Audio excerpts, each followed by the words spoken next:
What we have here is a big wet spot on this carpet. And since the air conditioner is right here in this closet, that's telling me that's probably the problem. The condensation drain is probably leaking, and in fact, let me show you some of the damage already. When I pull back this piece of carpet, the wood tack strip and the pad are completely soaked through and starting to mildew. If you don't have any knowledge or background in air conditioning, probably the best thing to do, turn off the unit and call in the experts. I'm pretty sure that this is the problem. So what's the first thing that we need to check? Well, Teresa, the first thing would be, let's go ahead and turn the unit back on so that I can inspect it under operating conditions. So what we're going to do is just remove this panel here for a quick inspection.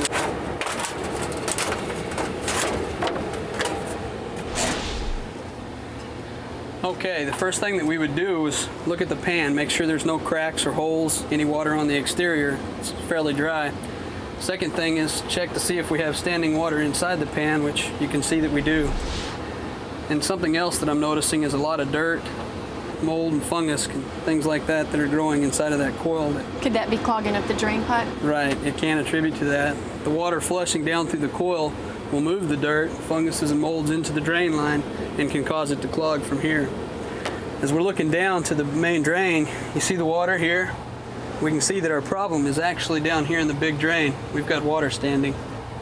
Now that we know what the problem is, what's the first thing that we need to do to start fixing it? The first thing we should do is go ahead and turn the unit off so that we're not producing water. And the second thing would be to remove these two drains from the primary.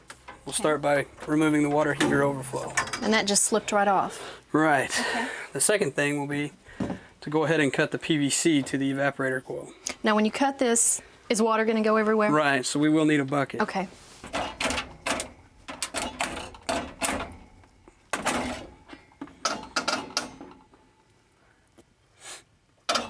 Okay, let's take this PVC, set it aside for later.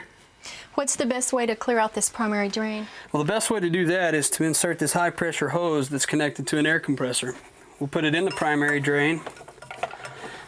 We'll take a towel and we'll cover it up so that we don't get any blowback.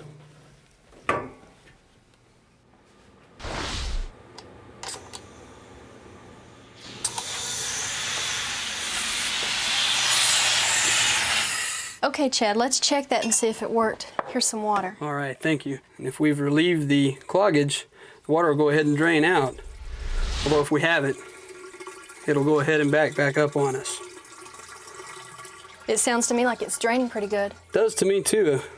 Sometimes we'll have to repeat this process many times to ensure that the drain is cleared.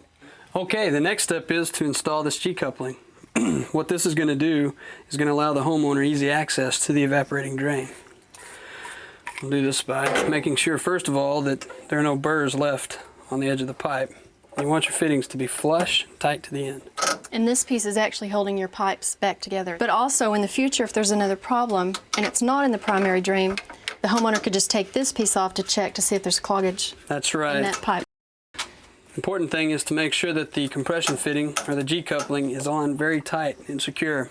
What we'll do now is we'll install the other half. We may get a little bit of water here, but not enough to worry about. Install the drain. And the gasket. And make sure that it's good and tight. Okay, looks like our job's done here. Great. Well, let's turn this unit back on and cool this house off. I agree.